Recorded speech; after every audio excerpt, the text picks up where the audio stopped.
Shalom, shalom, beloved Mishpaka. I just wanted to come on here really quick and talk about a couple of things that have been given to me in the Ruach. One is, I am truly what I call a willing woman. Yesterday, in the spirit, the time of mourning has passed, and that was what Yah had given me. And I was just sitting on that like, yeah, should I even come out with this? But yes, he gave me a word with it. Many people are mourning in the flesh, but Yah is saying now it's time to walk and live in the spirit. It's the time of rejoicing in him. We have to get to a point where we're not grieving his judgment. We're not grieving the things that he is doing in this season, because our flesh grieves it, because it's hard for our flesh. Our flesh can't comprehend the things of Yah, number one. And number two, when we are grieving it, we're also not trusting in his plan and his process. So as many people know who talk to me on a personal level, the things that I've gone through in the last year. And because of those things, it allowed me to press in spiritually. But also I was carrying a burden of things personally, but then carrying a burden of the condition of people, Yah's chosen people. And I was in a state of grief by the nation, by the things that they choose to do, the things that they choose to allow. But Yah's like, stop grieving over the condition and rejoice in me, because it's all in my plan. He already says in his word that a remnant is going to be saved. Not the whole nation, a remnant of that nation. He already lets us know in his word that it's his own people, that is the generation of vipers. So we have to get to the point of realizing what's going on in the spirit and not react in our flesh or in our carnality. And sometimes he allows us to carry certain heavyweight mantles for a season, but it's time to rejoice in him and to trust his plan. Even when we're interceding for our family and our loved ones, don't allow yourself to get so caught up in the grief of their sin that it's bringing you down to where you're questioning Yah.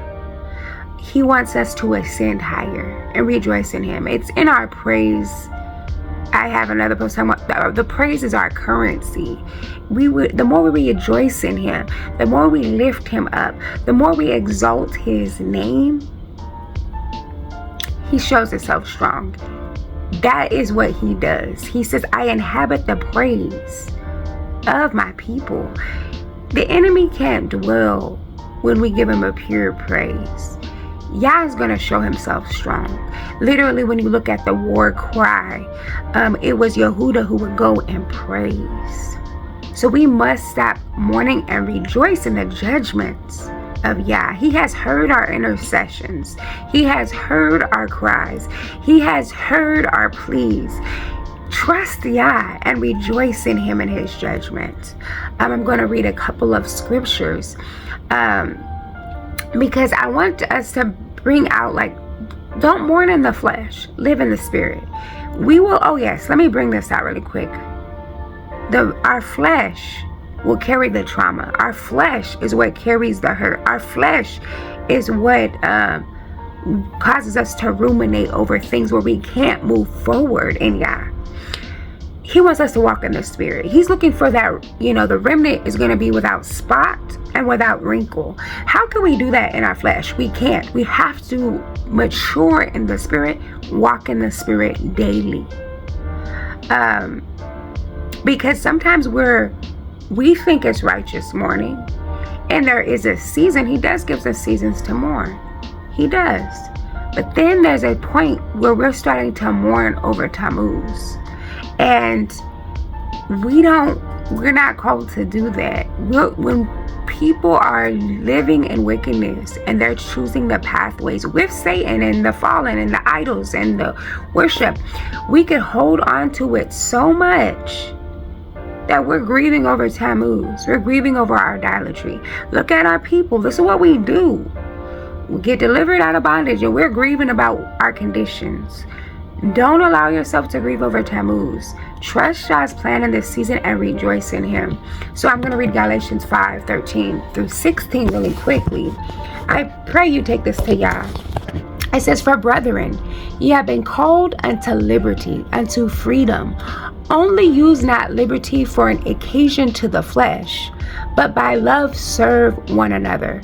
For all the law is fulfilled in one word, even in this, thou shalt love thy neighbor as thyself. But if ye bite and devour one another, take heed that ye be not consumed of one another. This I say then, walk in the Ruach, in the Spirit, and ye shall not fulfill the lust of the flesh." This is the season that we must walk in the Ruach, that we do not fulfill the lust of the flesh. And sometimes we take the lust of the flesh as unrighteous things, but our flesh longs for even comforts and familiarity and things that we ourselves might say that isn't unrighteous, but our flesh longs for these things. But now it's time for us to truly walk in the Ruach, because we're not going to be able to please our flesh. This is that season of maturity in Ruach. This is that season where he's saying, rejoice in me and walk in the Ruach. Because what's to come, your flesh ain't going to be able to handle it. Your flesh is not going to be able to sustain you. Your desires are not going to be able to sustain you. You need to walk in the Ruach. That is what is required. Because as you see, the enemy is looking, he's devouring. I love this because it talks about how people will devour one another. But if you walk in the Ruach, you will not fulfill the lust of your flesh. Press into Yahuwah, Bahashem Yahushua HaMashiach in this season. That is what is required. No more mourning over your trauma. No more mourning over your brokenness. Trust Yah in it all. No more wondering why this happened or that didn't happen. Trust Yah in it all. See his mighty hand and rejoice in him. I'm going to go to Ezekiel 8:14-15. I'm going to try to do this under 10 minutes. So it says, "Then he brought me to the door of the gate of Yah's house, which was toward the north, and behold, there sat women weeping for Tammuz. Then said he unto me, Hast thou seen this, O son of man? Turn thee yet again, and thou shalt see greater abominations than these." So you see, people began weeping, and we end up grieving over things. We end up grieving over Yah's hand. We're grieving over Tammuz. Walk in the Ruach. Don't be grieving over things that Yah is the one doing. Don't grieve over things that Yah delivered you from. Don't grieve over things that is his hand. Rejoice in him and trust his plan. We have to get to that point where it's all about praising him, because he's moving on the erects. He's allowing his will to be fulfilled. Doesn't mean you don't intercede for people. It means that you stay in a place of rejoicing in him, because he is coming to draw his people. His redemption draweth nigh. And those who have truly been seeking him, seeking his face, consecrating themselves unto him, he is going to show himself strong. All we got to do is rejoice in him now. All we got to do is say, hallelujah, Yahuwah has won the victory. This is the time of rejoicing. This is the time of rejoicing in his righteous judgment. Revelations 18:18-20. I got under 1 minute. Let me get it done. It says, "The merchants of these things," I'm actually starting at 15. "The merchants of these things which are made rich by her," this is talking about Mystery Babylon, "she shall stand afar off, for the fear of her torment, reaping and welling, and saying, Alas, alas, the great city that was clothed in fine linen and purple and scarlet and decked with gold and precious stones and pearls. For in 1 hour so great riches is come to naught. And every shipmaster and all the company and ships and sailors, as many as trade by sea, stood afar off, and cried when they saw the smoke of her burning, saying, What city is like unto this great city? And they cast dust on their heads and cried, weeping and wailing, and saying, Alas, alas, the great city, wherein were made rich all that had ships in the sea by reason of her costliness. For in 1 hour she is made desolate. Rejoice over her, thou heaven, and ye Kudah shed apart apostles and prophets, for Yah hath avenged you on her. Rejoice, because he is avenging his people. Rejoice, because he has won the victory. Rejoice, for Yahuwah Sabaoth is good, and he is worthy to be praised. Oh, remnant, rise up and rejoice in Yahuwah. Hallelujah. Much shalom, much ahava. I love y'all.